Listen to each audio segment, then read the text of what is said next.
Good morning. We're starting, as you might expect, just a couple of minutes late as people wander in and find seats.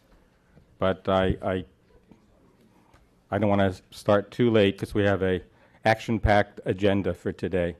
And I'm really thrilled that all of you are here. I'm Steve Gale from the USAID Office of Science and Technology, and especially on a beautiful fall Friday, to have such a full turnout is quite amazing.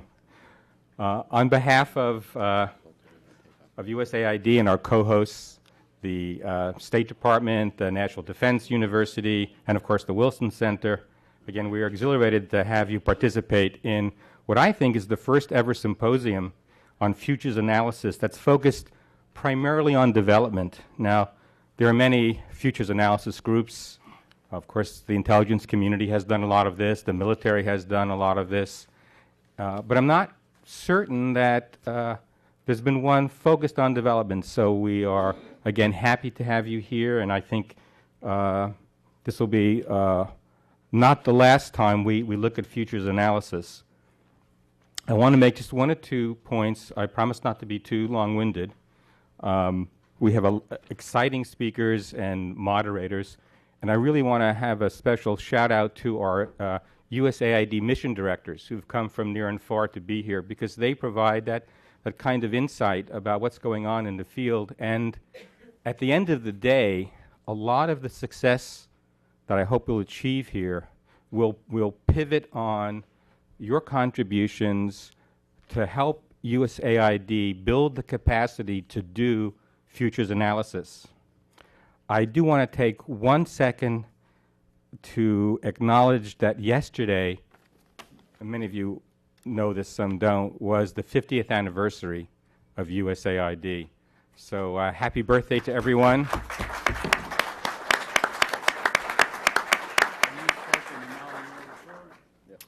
And that extends not only to USAID, but to all of our implementing partners and a whole range of people that have helped USAID over the years become the premier development agency.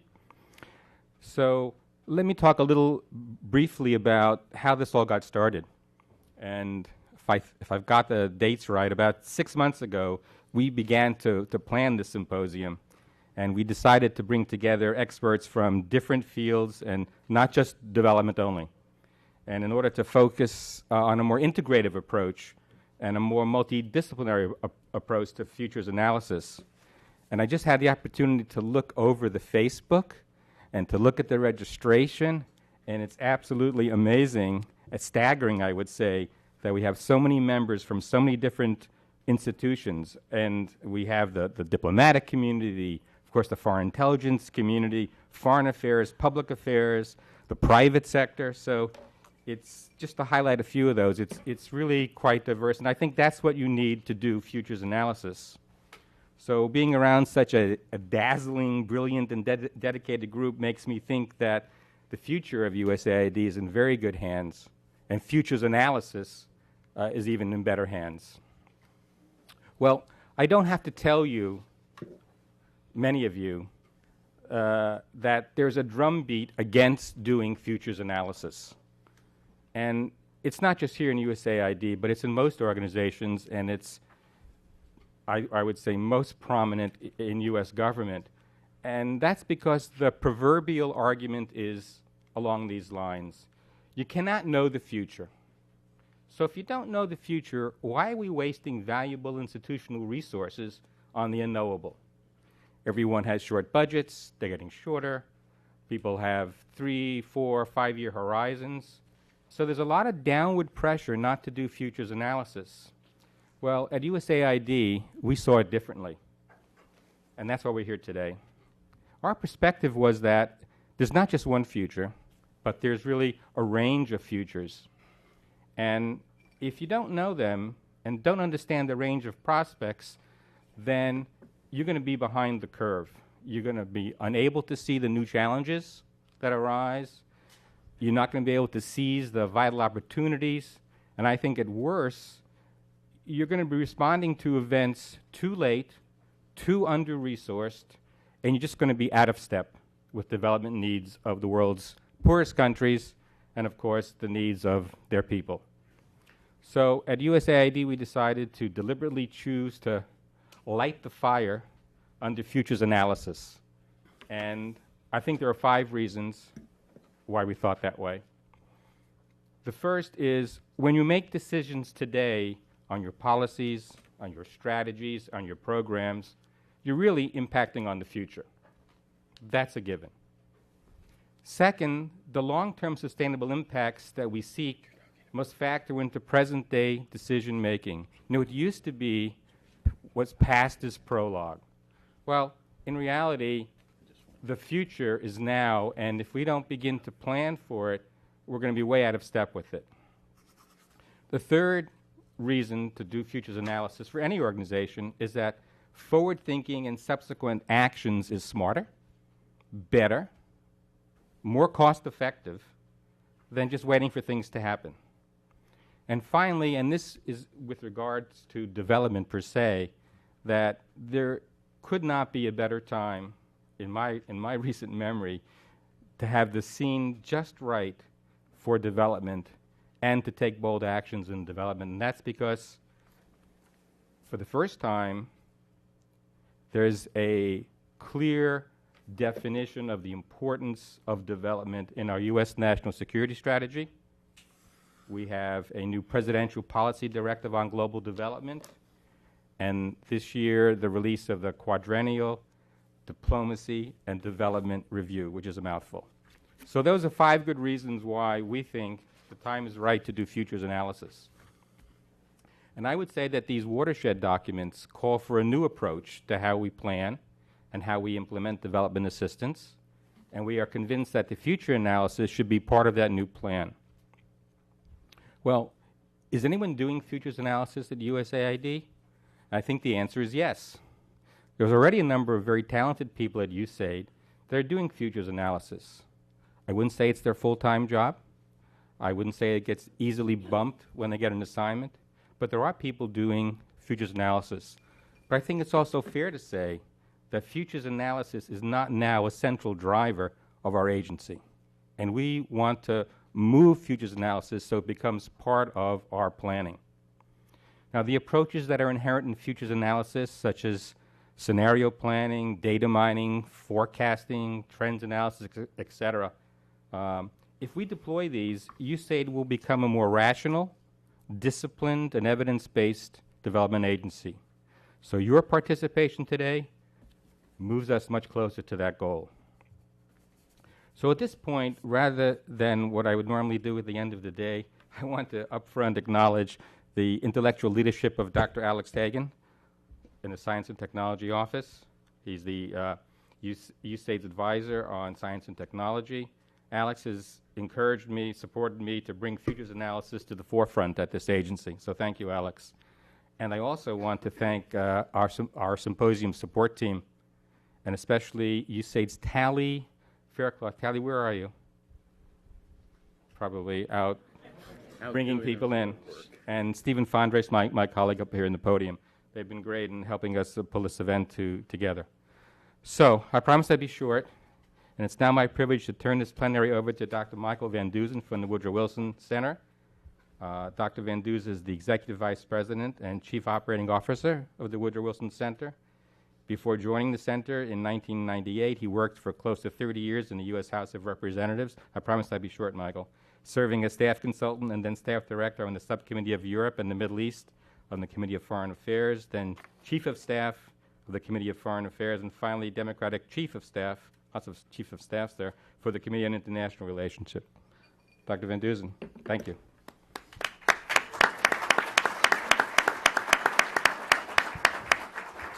Good morning. I'll be very, very brief. Thank you very much, Steve.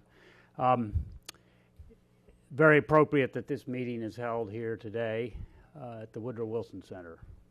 Why? The Woodrow Wilson Center is a public-private institution. We get roughly a third of what keeps this place going through an appropriation. It is the official national memorial to the 28th president. Why this institution as a memorial? Woodrow Wilson's the only president we had who had a PhD. He was both a politician and a scholar, and he always felt you had to bring the scholar and the policymaker together. The scholar would force policymakers that are so driven on the meeting next Thursday, force them to think 5, 10 years out. And the policymaker will force the scholar to make his work a little more relevant to the public policy issues before us. And that's what we try and do here together. We put on roughly 800 meetings a year. One of our outstanding directors, Jeff DeBelco, will be with you during the course of the day, and he's here this morning. So when I look back on my relatively short time or long time in government, I do remember very well the Carter administration in 1978, I believe, producing a report the year 2000. It was a darn good document. And of course, you're all familiar with the important work that the NIC is doing, National Intelligence Council is doing on 2025. So I commend all of you for the effort you're undertaking. It's very much in the Wilsonian tradition of what we try and do here. Get away from spin, get away from chasing after today's headlines. And I wish you success, and I hope you come up with something concrete. Thank you for being here. You're welcome at the center anytime.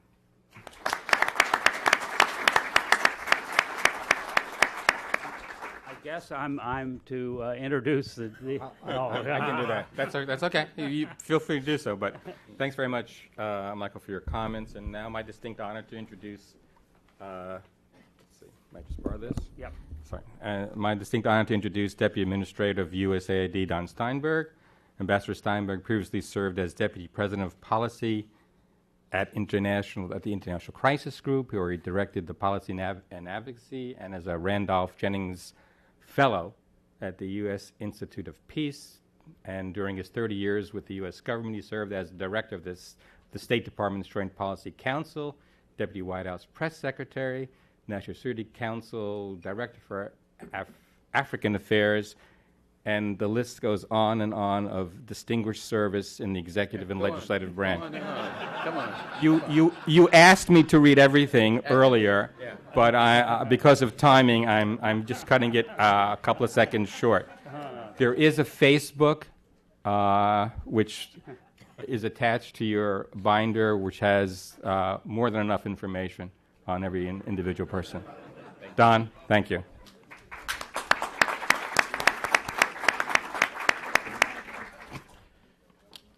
Thank you, and forgive my sense of humor in advance. It really is a great pleasure to be here today.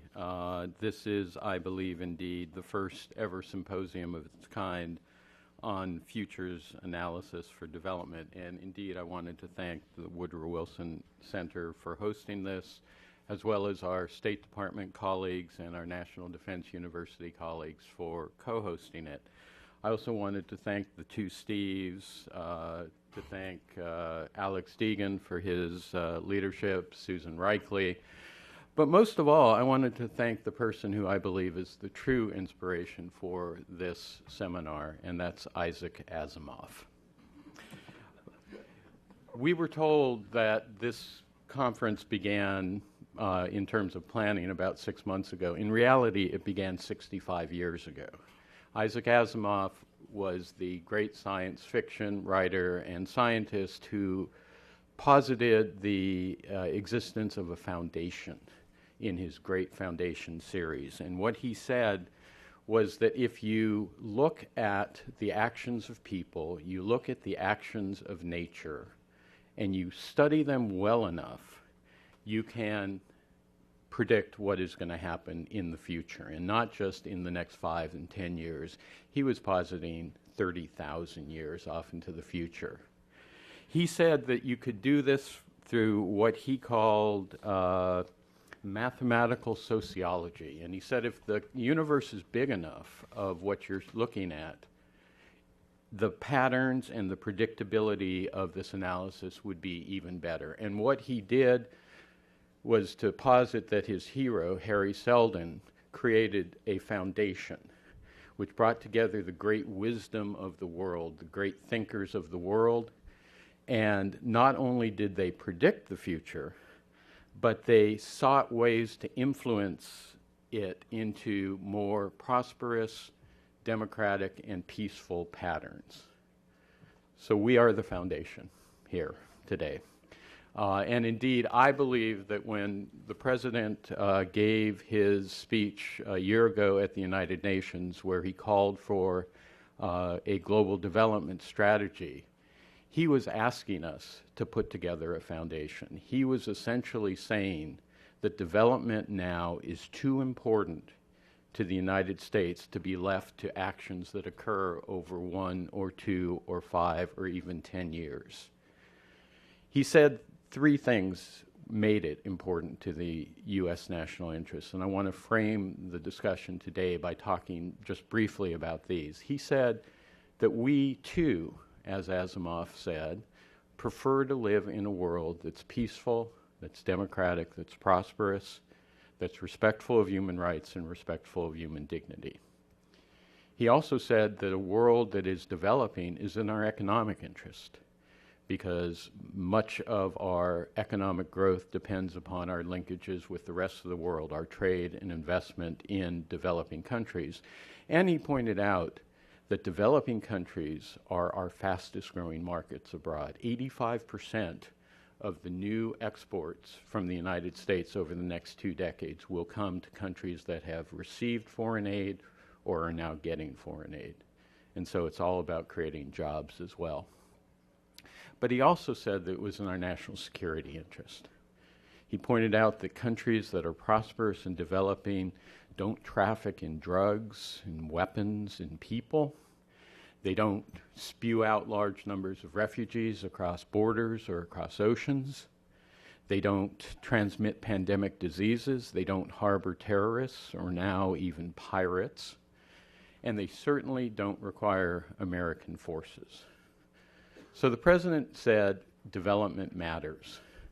But he also said we have to prepare for the future development patterns. And he spelled out a set of changes that he saw occurring in the international community, which we at USAID have taken very, very seriously and incorporated into our planning for the future.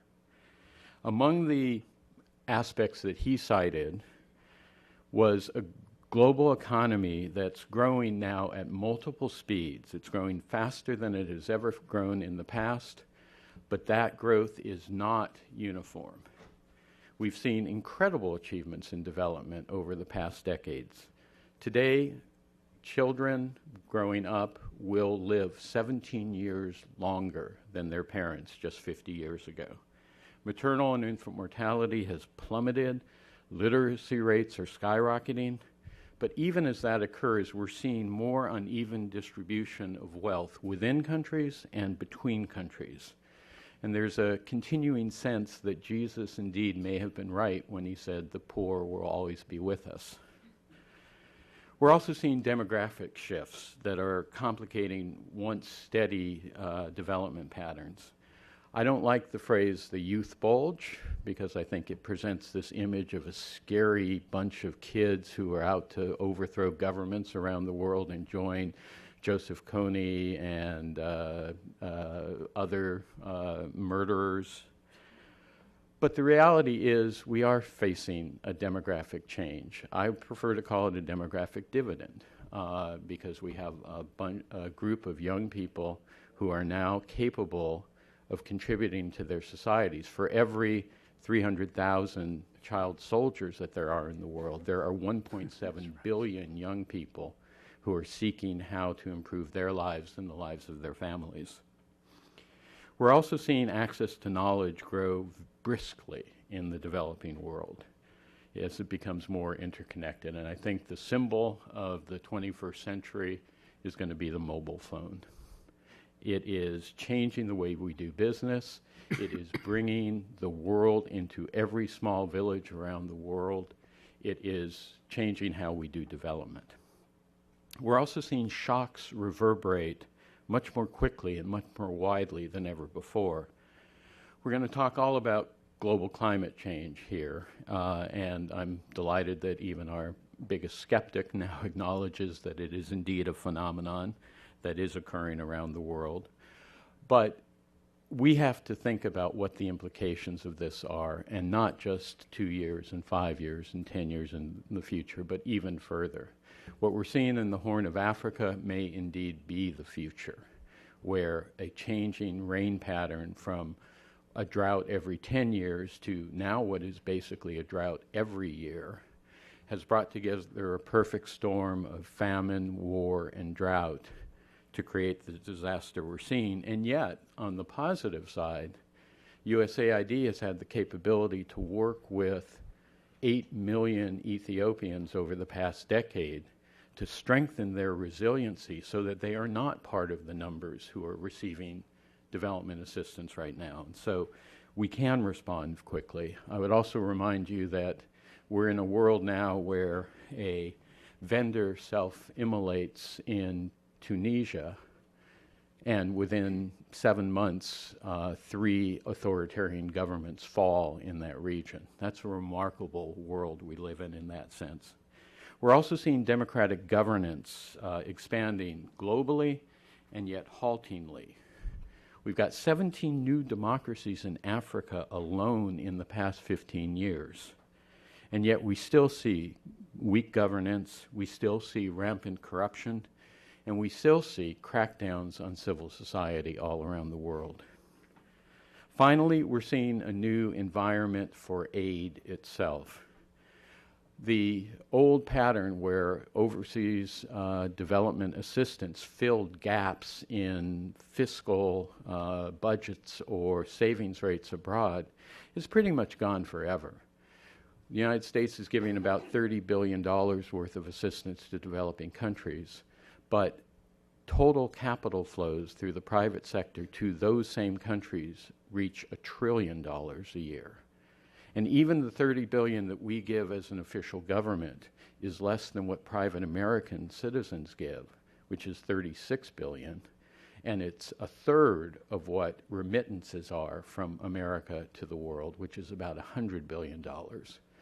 And so what we need to do in this environment as an aid agency is not to fill fiscal gaps, but to look for opportunities for partnerships, to sponsor innovative approaches, to incorporate science and technology in everything that we do, and to be a catalyst for development. Indeed, I think everything that we're talking about here today feeds into this vision that the President brought to the United Nations. And I want to, in particular, highlight the importance of USAID as a thought leader and a learning institution, just as other institutions in this room are. We went through a period where we had eliminated our Office of Policy and Planning. And for many, many years, that was a priority that was not treasured at USAID. And over the last few years, this has been reversed. We are now seeking to become a thought leader, indeed the thought leader in the development field, working with our interagency partners within the U.S. government, working with the many non-governmental organizations and private contractors and international organizations that have wisdom to bring to this space. We are working with universities and academic institutions to try to bring their knowledge together. Indeed, one of the things that we've learned over the course of the past few years is that no government agency has a monopoly on good ideas, on financial resources, on ground truth, or on moral authority. We need to work together. Within our Policy Planning and Learning Bureau, we are taking this very seriously. You have a document which sets out our next 4 years of planning, which I think is available in the foyer. But at the same time, we're doing individual studies on issues like the youth bulge or demographic dividend, on climate change, on development as it relates to countering violent extremism, on education for the 21st century, on issues related to women and development. And let me say that the single thing that I think we've learned most of all over the last 10 years is that unless women are front and center of all of our development efforts, unless they're integrated, mainstreamed, unless they are planners, implementers, and beneficiaries of all of our programs, they simply won't work. So the challenge that I'd like to do for you today is to move out of your comfort zone. We at AID like to think in terms of budget cycles, and we're on to fiscal year 13, even as we don't have a clue what's going to happen in fiscal year 12. We're starting to begin fiscal year 14. But I want you to start thinking about fiscal year 25 and fiscal year 30. I won't challenge you to think 30,000 years ahead like Isaac Asimov did. But I think we do have to consider what the lessons of today are teaching us about the future. And I think we need to incorporate that in the work that we're doing. Again, thank you so much for taking what is a very valuable day worth of work that you could be doing outside. I know your inboxes are all going to look awful on Monday. I also wanted to thank in particular our mission directors who are here today. They are the face of AID in the world. They are the thought leaders. The beauty of AID is that we are a decentralized organization, and even as we seek to do these things within our PPL Bureau and our Development Innovation Ventures and our Science and Technology Office, the real impetus, the real ground truth, the real knowledge, and where the rubber meets the road is in the field with our mission directors, our Foreign Service nationals, and the rest of our staff. So again, thank you for coming today. I really look forward to hearing what you come up with, and if you want to rename this group the Foundation, I think that would be an appropriate approach. Thank you.